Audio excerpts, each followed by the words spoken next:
Hey everyone.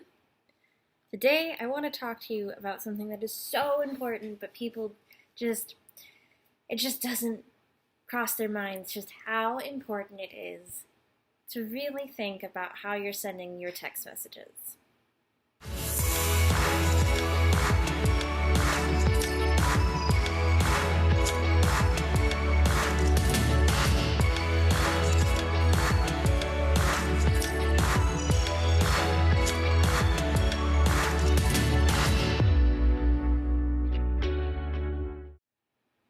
Now, I am all for being honest with people and for being authentic with people.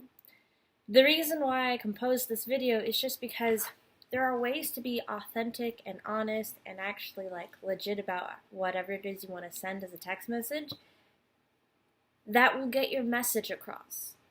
Because I want you to think about the last time someone has sent you a block of text and you look at this block and you say, Oh my god.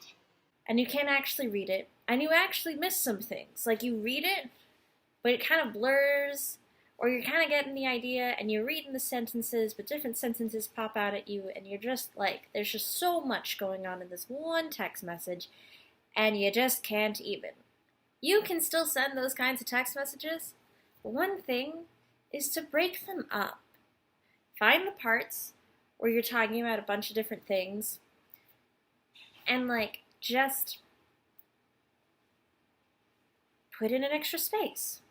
It's the difference between seeing a block of text that's just like this, and it just keeps going on, versus message, space, message, space.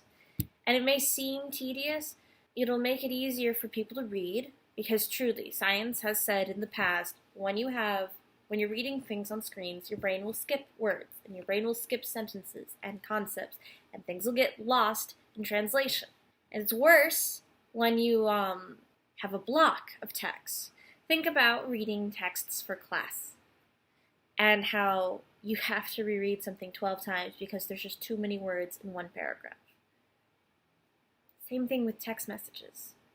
Another tip is walk away before you send it. And if you feel like you can't walk away, take a break for just 2 minutes. Because chances are, if the text is very important, or it's a very large text, or it's very necessary, chances are it'll work more so in your favor to take a step back or have someone else read it and tell you what they think than to just hit the send button. Because in that moment, it might feel very gratifying to just slam the send button and to just shoot over that text message, but that doesn't necessarily mean it was the right thing to do. Sometimes we send things off so quickly that by the time we realize it's not really what we meant, and we were just angry because of something else, and it translated into this being a bigger issue than it actually was. By the time all those thoughts happen, you've already regretted sending that text. Another thing, if you want to send a text to someone and you're like, oh, can my friend read this for me? If you feel comfortable trusting your friends to read your text messages, that's fine. Here's the thing.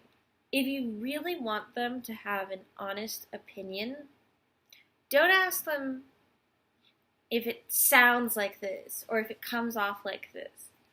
Ask them to read the text message and ask them, how does it sound?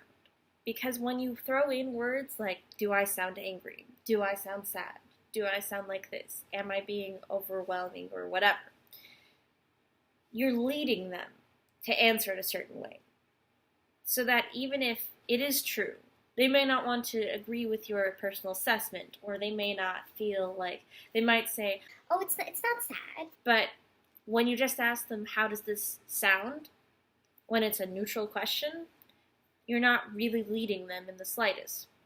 The only thing that could be leading them is if they actually know the situation, or if they have personal bias. But that's different than being led because of the question being asked.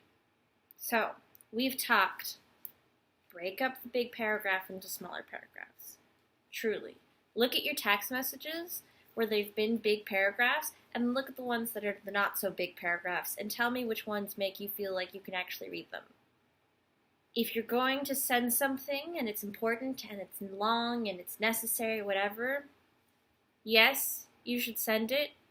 You should also take a step back and wait a few minutes and kind of let it sit for just a little bit so that you know if it's really what you want to say. I would normally say not necessarily sleep on it, but sleep on it in any equivalent you can. But if it is something that is time sensitive, you still need to take a step back, and you have the right to take a step back, even if it's only for like 5 minutes. And then if you're going to have someone read your messages and you want their genuine opinion of how it sounds, then you have to ask in a way that's neutral. Because if you don't ask in a neutral fashion, it's just not going to end well. Because there's going to be something guiding the question which will lead them to an answer, and it may be the answer you want to hear, but it may not be the accurate answer. If you want more tips for communication in general, I have a lot. Comment. Let me know that you want this, and I will give it happily. If you like this video, feel free to give it a thumbs up. And, of course, if you like this sort of stuff and you want me to keep going, I will happily keep going. I just need to know that it actually works, that it makes a difference. So feel free to check out my channel and hit that subscribe button.